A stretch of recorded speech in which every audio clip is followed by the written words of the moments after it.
Hey everyone, it's Ben with you guys again today. We're going to go over some basic things in Nigeria and cover all those necessary items as you come as a foreigner entering Nigeria, such as rent, food, places to eat, healthcare options, security. So we're going to cover a lot of different topics today, and I hope this helps you prepare if you're coming to Nigeria. And if you're already in Nigeria, maybe you'll learn some different things that you never knew before. So yeah, let's get started with rent.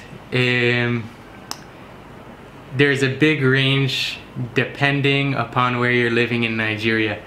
And if you're talking about how much to pay for rent, it really depends on that area. I'm living in a rural setting, so if I'm looking at rent, I'm looking anywhere from between 200 to 300,000 per year. And they charge per year, not per month, as in many other countries it's charged per year. But if you're looking in a bigger city, maybe you're looking at $1 million plus. I'm kind of lacking knowledge of what they charging in bigger cities, but based on some of my research, anywhere between 500,000 to $1 million. If you're looking for a fancier place, the sky's the limit, right? But definitely when you're renting, make sure that you have access to water. We take it for granted in the West, as access to water is something that's always there, but here you need to make sure you have access to water, either a borehole or a well or some sort of access to water. Make sure you're moving into an area that has good electricity. Especially in the rural areas, this is a bigger concern. Certain areas of the town have better electricity than others. So definitely keep your eye on that, and then keep your eye on just the layout of the house, the construction of the house, the way it's built, and then the quality of certain things such as doors and windows and all those different things in the house. Then finally, make sure that your house is in a secure location.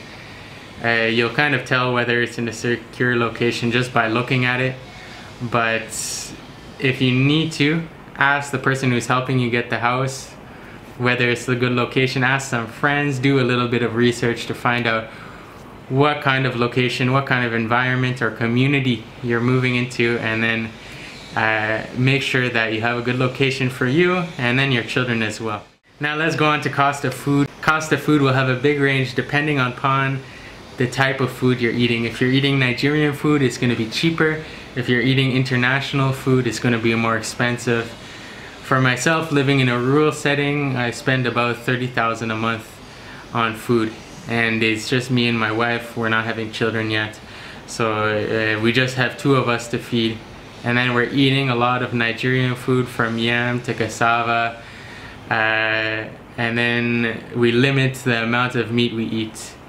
But definitely if you're eating chicken every day, you're buying international foods, canned foods, various things from ShopRite and different international stores, then you can be spending 200,000 plus a month on food. And if you have a bigger family, it definitely can reach that amount. So it depends on how much you're eating, how many of you are in the family, and then what type of food you're eating. But anywhere from, let me just say, 50,000 upwards, you can eat comfortably, you can eat nutritiously, get enough vegetables and fruits to have a balanced and healthy lifestyle. Just for shopping, I would suggest going to the market for vegetables. You can get a lot of vegetables, a lot of fruits in the general market. If you want those international foods, you would have to go to other places such as Spar or ShopRite, some of these big box stores or grocery stores, and then get some of those international foods. But for any other thing, meat or whatever, I suggest just go to the market. You'll not only save money, but you'll help the community, you'll help the local economy, and then you'll find things are just fresher in general. So try and source much of your food from the market. if you need to go to some of those international stores and get those foods that you won't be able to find in the markets. So as you're coming to Nigeria, you'll need some sort of transportation, and whether it's in the rural areas, whether in the cities, you would like to get a car or a motorcycle or whatever. And the rural areas, I'm strictly using motorcycle, and the best that I see is you just get a local motorcycle, something like a Boxer, one of these little 100cc motorcycles they're using. It's not only cheap, but if something goes wrong with it, you can find parts easily. You don't have to order parts internationally, bring them to Nigeria. It's just a lot more simple. You can get a repair from any mechanic. If something really spoils, you can buy a new motorcycle, no problem. For vehicles, it's a different story. A lot of vehicles that come in Nigeria are second-hand vehicles, and they've been used in the US, they've been used in the UK, they're selling as used vehicles coming to Nigeria, arriving in the port cities, and then from there being dispersed to different places in Nigeria. So I would generally suggest, if you're looking for a vehicle, you have two options. Either you buy straight from the port city, so that would mean going to the port city, sending someone to the port city. Once they come off the containers, they have places where they sell them, and then buying directly from those people or directly from the shipping containers as they're coming. You know those vehicles haven't been used too much in Nigeria. Though they have been used internationally, they're coming and they're still in fairly good condition. But if you're definitely buying one in Nigeria, you need to look out, really watch. A lot of dealers will just wash the car, make the outside look nice, make the interior look nice, but when it comes to the actual parts, the engine, the shocks, the transmission, a lot of things are going wrong with the vehicle. So if you're buying from Nigeria, you're not going to the port cities, I would say buy from a trusted source. Either buy from another expat, buy from a trusted dealer, or buy from a trusted community that you know they're taking care of those vehicles well. Because if you just buy from any old street dealer, any old car dealer, I would say 5 times out of 10 you're not getting a good deal, and you're gonna find yourself continually replacing various parts after just driving the vehicle for a short amount of time. So in terms of the kind of vehicle, I would suggest go with something that's very popular in Nigeria, such as Toyota or Nissan, or one of those brands. If you enter into Ford, not many Ford parts here. And in the past I made a mistake of buying a Ford truck. When it came to parts, I couldn't find it in my area. I had to go all the way down to Lagos just to find parts for my Ford truck. And even when I did find parts, they were so expensive that it came to the point where I had to sell off my Ford truck and look to buy something else. So definitely the best would be to get some sort of Toyota brand, whether it be a truck or another vehicle. Yeah, those are the brands to go with in Nigeria. Let's move on to restaurants now. There's a wide range of different restaurants in Nigeria, especially in the city areas. I live in a very rural setting, so I don't have the luxury of different restaurants. It's just one local restaurant and then a couple other what I would call shacks, and they're selling food out of those places. But as you enter the bigger cities, you'll find a wide range of restaurants. You can get international restaurants. There's always Chinese, Indian, Lebanese. They have some pizza places. And then some chains are popular, such as Domino's, Cold Stone, some other internationally known brands. So restaurants are available.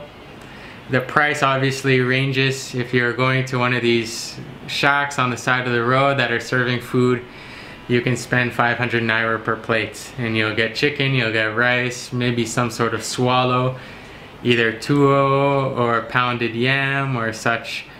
and then some sort of meat, either beef, goat, or chicken. But if you're going to an international restaurant, you can spend around 10,000, maybe 2.5 to 3.5, 4,000 per plate. And if you're getting 3 or 4 plates to get a different variety, you can spend 10,000 to 15,000 for the whole meal. So that would be more towards the international side. As you're going to local side, you can spend from 500 up to 1,500, maybe 3,000 if you're really getting something more fancier. But that's the range. It's your choice which one you go to. If you feel like Nigerian or you feel like international food, you have the options available to you. The next one we're going to talk about is healthcare. And I know many expatriates, foreigners who are coming to Nigeria are understandably concerned about the healthcare options available.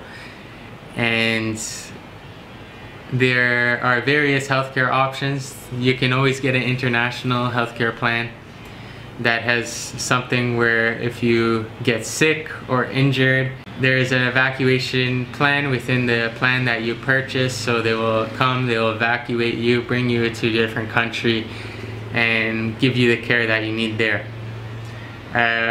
In some of the bigger cities, you have good medical services.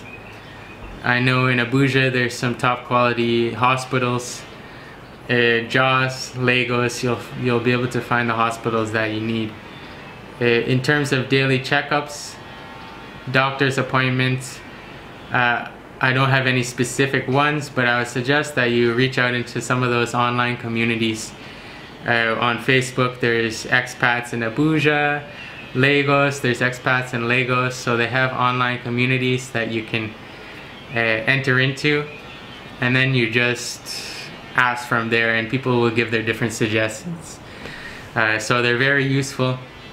Such questions as where to eat, what kind of healthcare options are available, even to buying furniture, buying vehicles, they can be done through those online communities. So they're very useful. If you're coming to Nigeria, I suggest searching on Facebook for some of those online communities, getting yourself familiarized with the communities that are available, and then utilizing them if you need help.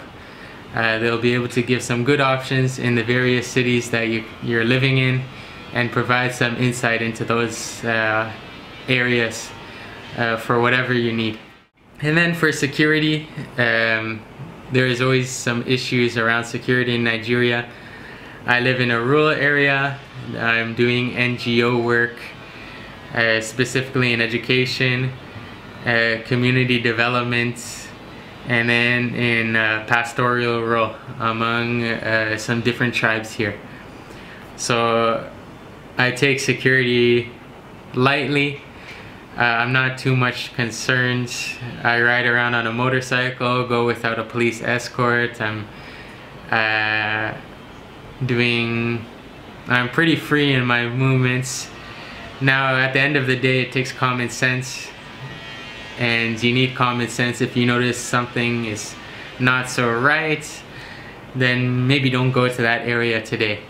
If you notice that there's a big crowd gathered where usually there's not a crowd, I would suggest avoiding crowds, avoiding large groups. Now markets is different, there's always a crowd. But if there's a place that doesn't generally have a crowd, and you see there's a big crowd there and people are gathering for a purpose, I would suggest going carefully. Even if you enter into that area, just be cautious of your surroundings. Just be observant. If you're traveling, you notice every day this person is following you, or this different kind of group of people are following you, then you should make a mental note of that and kind of be careful. Yeah, I would say the biggest is be observant of your surroundings. Look like you know the area. Don't look vulnerable. Don't be there with your phone always staring down as you're walking. Look in your environment. Keep aware of your surroundings, and you'll avoid a lot of problems that way. In terms of what areas are safe and what aren't, that will have to come down to the local knowledge of the city you're living in. Ask those people you trust. Ask those people in your community if a certain area is safe, or a certain times, maybe there are certain times that are safe and others that are not. I would definitely say avoid going out late at night in many areas, unless it's popular kind of party areas or tourist areas or such. But if it's some rougher areas, definitely avoid going out at night. And then if it's possible, vary your routine. So we each have a routine in our day. Some people go to work at 9 to 5, 8 to 4. But if it's possible, vary your routine to work. If you can, some days go later to work and then come back later. Some days you can go earlier to work and come back earlier. It provides a variation to your routine. And even if someone is watching you, they'll see, okay, you have a variation, they can't track you all the time. So those are just some of my suggestions. This is just a general overview of some things you need to know as you're entering Nigeria, and I hope that these things will help you to get a good grasp of the area, get comfortable, get settled, and then continue to do what you have come to do and live out your life here in a comfortable way. So thank you. I hope to see you next time. God bless.